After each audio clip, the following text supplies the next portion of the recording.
Arthur Plays the Blues. Chapter 1. Wonderful, Arthur, says Mr. Cardigan. Really? Absolutely. And I should know, Mr. Cardigan was Arthur's piano teacher, the only one he had ever had. Your fingers are floating with the keys, sometimes lightly, sometimes to wet a Victoria and Street, but always wet feeling. Arthur played a few more notes. Exactly, Mr. Cardigan went on. You really got Elvis down pat. If I close my eyes, I can see myself in the absolutely elf. She took a deep breath. Goodness, that air is fresh. Arthur smiled. Should I try the left hand now? In a minute, dear, says Mr. Cardigan, opened her eyes and pushed back a strand of her gray hairs. We have to talk about something first. I know, says Arthur. It's about the other piece. I promise I'll practice it for next time. Mr. Cardigan sighed. Next time? That was we have to talk about. I'm afraid there wouldn't be a next time. You see, I'm returning. Arthur gasped. You what? She stood up and went into the kitchen. I shouldn't have told you before, she called out. But I keep putting it off in case I change my mind. Arthur blinked a few times. But you haven't changed your mind, I mean. No, Mr. Cardigan shook her head. It's the right thing for me to do. Arthur frowned. But I thought only old people tried. That's sweet, Arthur, says Mr. Cardigan, returning with a plate of cookies. But the fact is, I am old. Or at least a long way from being young. And there are other things I want to do besides teach piano. She handed him a cookie. Here, there's chocolate chip, your favorite. Arthur always looked forward to the cookies at the end of this lesson. At least until today, he took one to be polite, but he didn't even taste it when he took a bite. What will happen to me? Asked Arthur. I never get to the Cardigan Hall without your help. Mr. Cardigan patted him on the shoulder. Don't be so sure about that. Your new teacher is actually a concrete pianist. My new teacher? Arthur repeated.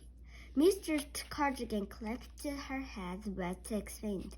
That's right. I've been saving the good news for last. I've made some calls, and you're going to be taught by none other than. She pointed to a poster on the wall of a long-haired man hunched over a grand piano. Dr. Fugist. Arthur examined the poster closely. Dr. Fugist explained was very serious. Even his finger looked serious. Perched over the piano case like an angrily turnip. That's him? Arthur gulped. Indeed it is, says Mr. Cardigan.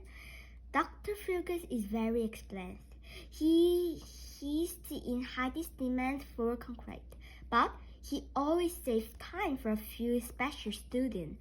One guaranteeing must light the way for the next, he liked to say. Arthur sighed.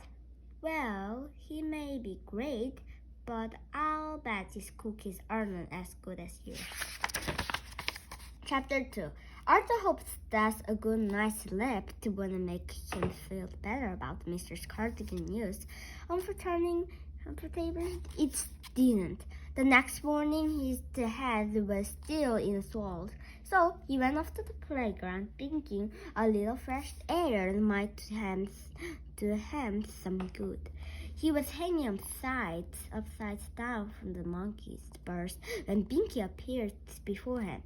Your face is getting red, says Binky.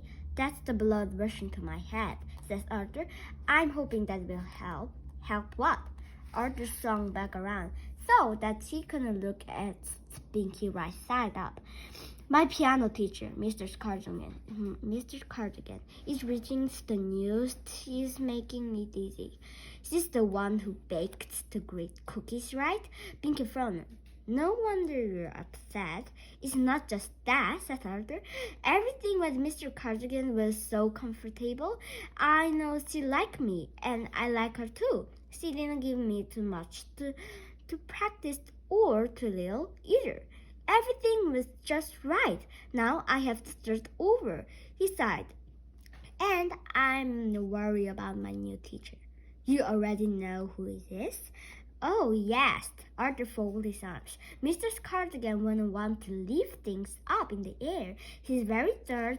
She's arranged everything with Dr. Fergus. Pinky mouth dropped open. Dr. Fergus? No way!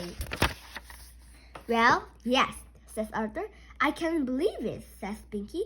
You're going to be taught by Dr. Fergus. Boy, sometimes kids get all the break. He's that good? Asked Arthur. Good? He's not just good. He's the best. If there were a piano teacher on Mount Rushmore, he'd beat the first head. I'd give anything for just one lesson with him, even without the cookies. And I don't even play piano. Really? Arthur looked pleased. I had no idea. I guess it's an honor.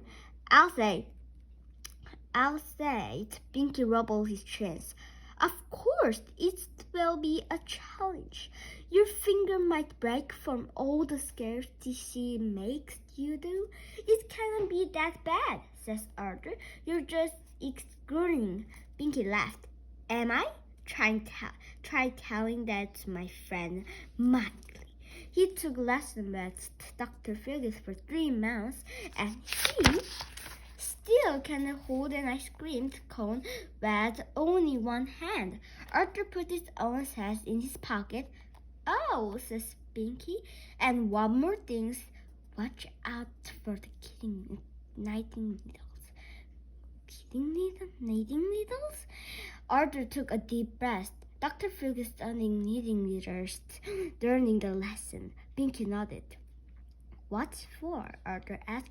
You don't want to know. Just make sure you stay on the bed. Pinky pushed. Good old Fergus the first. I'd admire your congregation, Arthur. Arthur frowned. I don't want you to admire my congregation. Well, I do, I suppose, but not in this case. I don't want to need concrete for a piano lesson. Well, it's too late now, says Pinky. Be brave, be fearless, and most of all, beware.